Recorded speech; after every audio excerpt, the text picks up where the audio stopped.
أعوذ بالله من الشيطان الرجيم بسم الله الرحمن الرحيم حرمت عليكم أمهاتكم وبناتكم وأخواتكم وعماتكم وخالاتكم وبنات الأخ وبنات الأخت وأمهاتكم اللاتي أرضعنكم وأخواتكم من الرضاعة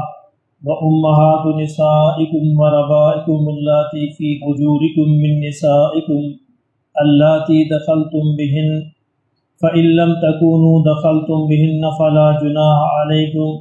وحلائل أبنائكم الذين من أصلابكم وأن تجمعوا بين الأختيين إلا ما قد سلف إن الله كان غفورا رحيما صدق الله العظيم۔ اب یہاں پہ قرآن مجید نے وہ رشتے گنوائے ہیں جو محرم رشتے ہیں، جن کے ساتھ شادی نہیں کی جا سکتی، اور ان کے علاوہ باقی سب کے ساتھ شادی اور نکاح جائز ہے۔ جس طرح وراثت کے بارے میں قرآن مجید نے پوری تفصیل سے بیان فرمایا، اسی طرح نکاح کے یہ معاملات جو ہیں معاشرتی اور خاندانی جو معاملات ہیں، اس میں بھی قرآن مجید پوری تفصیل سے بات کرتا ہے۔ اس کی وجہ یہ ہے کہ خاندان جو ہے کسی بھی سوسائٹی کا بیسک یونٹ ہے۔ خاندان جتنا اسٹرانگ ہوگا، معاشرہ اور سوسائٹی اتنی ہی اسٹرانگ ہوگی، اور خاندان جتنا بکھر جائے گا، معاشرہ اور سوسائٹی بھی بکھر جائے گی۔ چنانچہ یہی وجہ ہے کہ میاں بیوی کے جو تعلقات ہیں، اسلام اس کی خوشحالی کی اور اس کی بہتری کی بڑی اہمیت دیتا ہے۔ یہ بنیاد ہے نا، میاں بیوی کے تعلقات بنیاد ہے، انہیں سے آگے بچے پیدا ہونے ہیں، انہیں سے خاندان بننا ہے۔ اگر یہی بنیاد کمزور ہوگی تو آگے پورے جو عمارت ہے وہ کمزور ہو جائے گی۔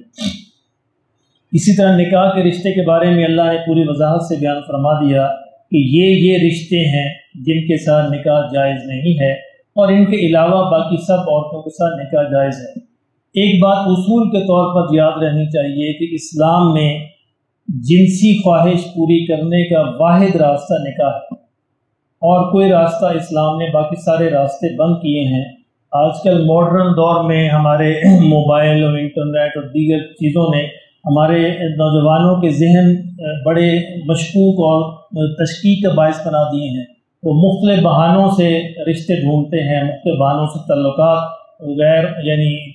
خواتین کے ساتھ ڈھونڈتے ہیں، جس کی کوئی گنجائش موجود نہیں ہے اسلام میں۔ ایک گرل فرینڈ اور بوائے فرینڈ کا کوئی کانسیپٹ جو ہے اسلام میں ایگزسٹ نہیں کرتا۔ ایک ہی تعلق ہے، وہ ہے نکاح کا تعلق۔ مصیبت یہ ہے کہ ہم نے نکاح کے تعلق کو مشکل بنا دیا ہے، اس لیے ہمارے معاشرے میں زنا عام ہو گیا ہے۔ اگر آپ کو اندازہ نہیں کہ زنا کس قدر عام ہے، یونیورسٹیز کے ہاسٹل کا جائزہ لیجئے،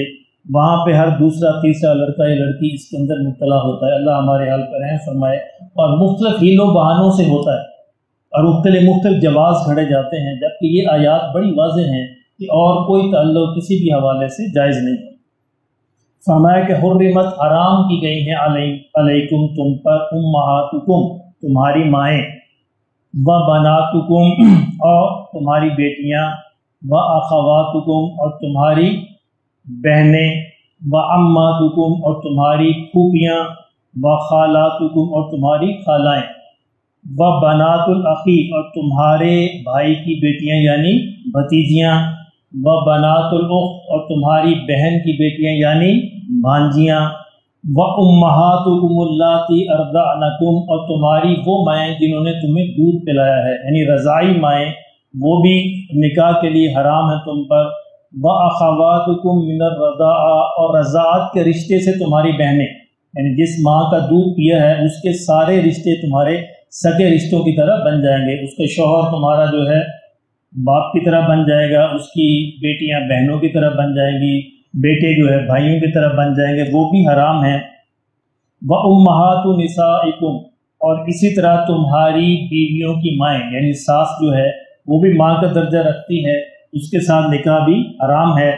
وَرَبَائِبُكُمُ اللَّاتِي فِي حُجُورِكُمْ اور تمہاری وہ بیٹیاں جنہوں نے تمہاری گود میں پرورش پائی ہے، من نسائکم تمہاری عورتوں سے، یعنی پچھلے شوہر سے اگر کوئی بیٹی ساتھ لے کے آئی ہے تمہارے گھر میں، اس کو ربیبہ کہتے ہیں، ایسی بچی جو پچھلے شوہر کے ساتھ عورت کے ساتھ آئی ہو اور اس نے اس گھر کے اندر پرورش پائی ہو،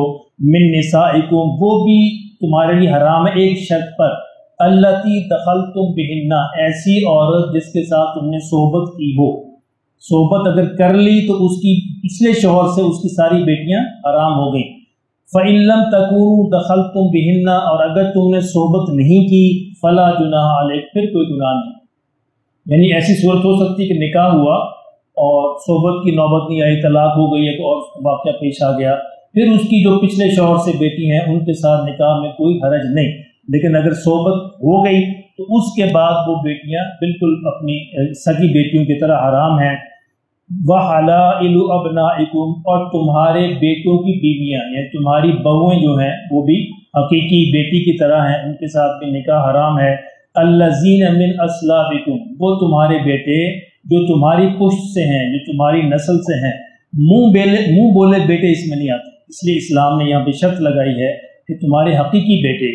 جو لے پالک ہے، جو منہ بولے بیٹے ہیں، ان کی بیویوں کے ساتھ نکاح میں کوئی حرج نہیں ہے، ان کا رشتہ سگے رشتے کی طرح نہیں ہوتا، نہ وہ وراثت کے اندر رشتہ دار ہوتے ہیں اور نہ ان کی بیویاں جو ہیں وہ اپنی سکی بہو کی طرح ان کا رشتہ بنتا ہے۔ وَأَن تَجْمَعُوا بَيْنَ الْأُخْتَيَيْنِ، اور یہ کہ تم دو بہنوں کو ایک نکاح میں جمع کرو،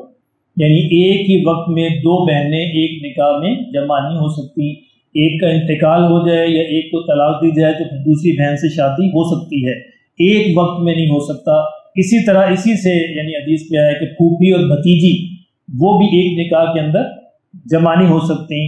کیونکہ وہ بھی اسی طرح یعنی سکی بہنوں کی طرح ہیں۔